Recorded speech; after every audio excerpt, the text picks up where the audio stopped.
새벽 안개가 자욱하게 깔린 어느 시골 마을 어귀에 거대한 나무 한 그루가 서 있습니다. 줄기에 둘레만 어른 대여섯 명이 팔을 벌여야 겨우 감쌀 수 있을 만큼 거대하고 가지는 하늘을 향해 수십 미터씩 뻗어 있습니다. 이 나무의 나이는 수백 년, 어떤 것은 천년이 넘습니다. 마을 사람들은 이 나무를 당산나무라 부르며 함부로 손대면 큰 화를 입는다고 믿어왔습니다. 그저 옛날 이야기라 여겼던 사람들이 있었습니다. 그런데 그 나무를 건드린 마을에서 설명할 수 없는 일들이 실제로 벌어지기 시작했습니다. 미신이라 치부하기엔 너무나 소름 돋는 사건들이 이 대한민국 곳곳에서 지금도 반복되고 있습니다. 과연 당산나무는 정말로 마을을 지키고 있는 걸까요? 아니면 그저 우연의 일치에 불과한 것일까요? 오늘 이 이야기를 끝까지 들으시면 그 판단은 여러분의 몫이 될 것입니다. 자, 그러면 지금부터 당산나무를 건드린 사람들에게 실제로 무슨 일이 벌어졌는지 하나하나 짚어보겠습니다. 첫 번째 사건은 경상북도 예천에서 일어났습니다. 2024년 8월 경북 예천군 유천면 당산이라는 작은 마을에서 400년 된 느티나무 세 그루가 죽어가고 있다는 신고가 접수되었습니다. 경찰이 현장에 도착해 나무를 살펴보니 놀라운 사실이 드러났습니다. 나무 몸통 곳곳에 누군가 일부러 뚫어놓은 구멍이 무려 37개나 발견된 겁니다. 그 구멍 안에는 농약 성분이 가득 주입되어 있었고 작은 나무 두 그루는 이미 말라 죽은 상태였습니다. 400년 동안 마을을 지켜온 당산나무를 누가 왜 죽이려 한 것일까요?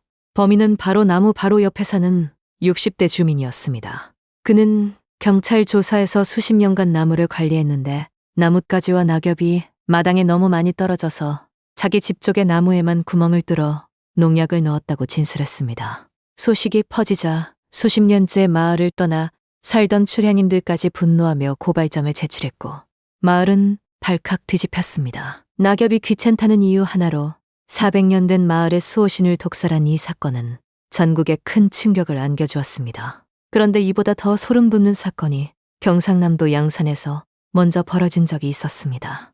양산시 소주동 소남마을에는 수령 305년이 넘는 당산나무가 마을 입구를 지키고 있었습니다.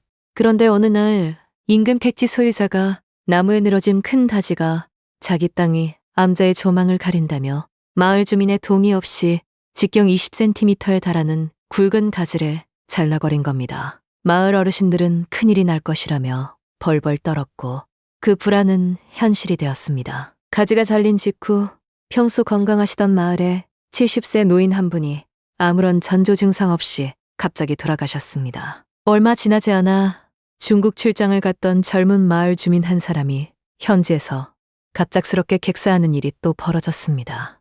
그것만이 아니었습니다. 당산나무가 서 있던 택지 부근을 화물 차고지로 쓰던 삼호동 주민까지 차량 운행 도중 사고로 목숨을 잃었습니다. 잇따라 세 명이 목숨을 잃자 소남마을 주민들은 공포에 휩싸였고 이 모든 것이 당산나무의 가지를 함부로 자른 벌이라며 마을 전체가 두려움에 떨었습니다. 이쯤 되면 정말 우연이라고만 할 수 있을까요? 이런 이야기는 비단 현대에만 있는 것이 아닙니다.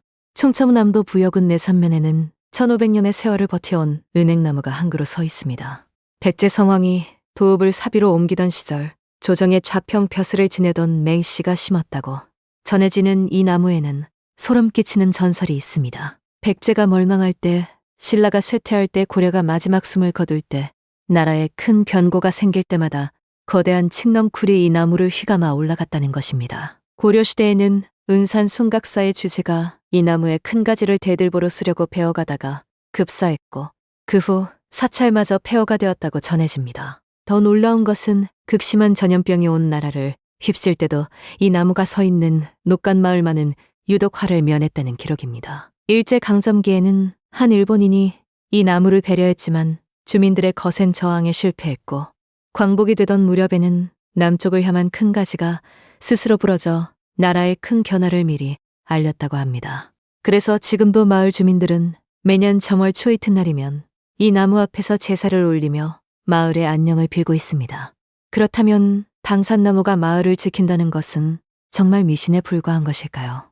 사실 과학은 이미 당산나무의 역할에 대해 놀라운 답을 내놓고 있습니다. 풍수지리에서 비보림이라 불리는 마을 숲은 부족한 지형을 나무로 보완하는 고대의 지혜였습니다.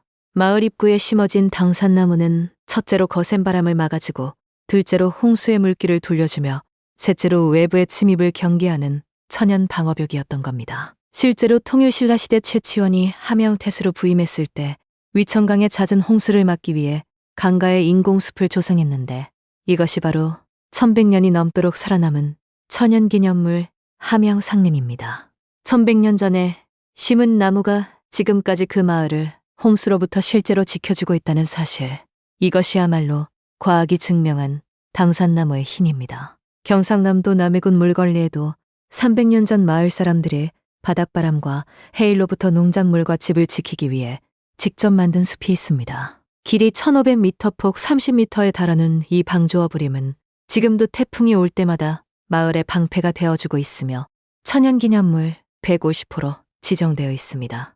그리고 안동에서는 700년 넘은 은행나무를 지키기 위해 한 마을이 벌인 감동적인 사투가 있었습니다. 이마댐 건설이 확정되면서 용계리 초등학교 교정에 서 있던 760년 된 은행나무가 물에 잠길 위기에 처하자 주민들은 결사적으로 나무를 지키겠다고 나섰습니다.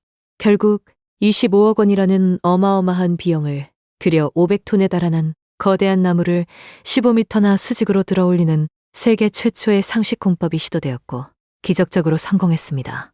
나무를 살리기 위해 25억 원을 쏟아부은 이 이야기는 세계 기록에도 등재되며 자연유산 보존의 상징이 되었습니다. 왜 사람들은 나무 한 그루를 지키기 위해 이토록 처절하게 싸운 걸까요?